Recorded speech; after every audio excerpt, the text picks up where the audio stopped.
நீங்க இதுவரைக்கும் எடுத்த படங்கள்ல have you used AI anywhere? நீங்கள் கூலி பார்த்தீங்களான்னு தெரில.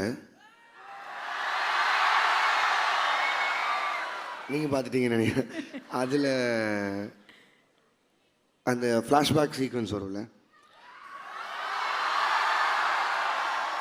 இல்லை இதுதான் பிஜிஎம்மே இவங்க தான். இல்லை ஆக்சுவலி என்னென்னா, கூலி ரிலீஸ் ஆனதுக்கப்புறம் first ever appearance is this. So அதனால இப்போ சொல்கிறேன், நடித்தது ரஜினி சார், அது டிஏஜ் பண்ணோம். அவர் வாய்ஸ் இருக்குல்ல, that was AI. Yeah, that was AI.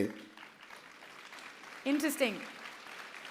So எப்போது வந்து ஒரு சூப்பர் ஸ்டாராக இருக்கட்டும், எந்த நடிகராக இருக்கட்டும், அவங்கள வந்து நீங்கள் டைரக்டராக நீங்கள் ஃபீட்பேக் கொடுப்பீங்க, இந்த மாதிரி ட்ரை பண்ணால் நல்லா இருக்குமே சார். ஏஐ கிட்ட எப்படி சார் ஃபீட்பேக் கொடுத்து how is that working relationship? அதுதான் ரொம்ப ஆக்சுவலி பிடிச்சிருக்கு. அப்படிங்களா?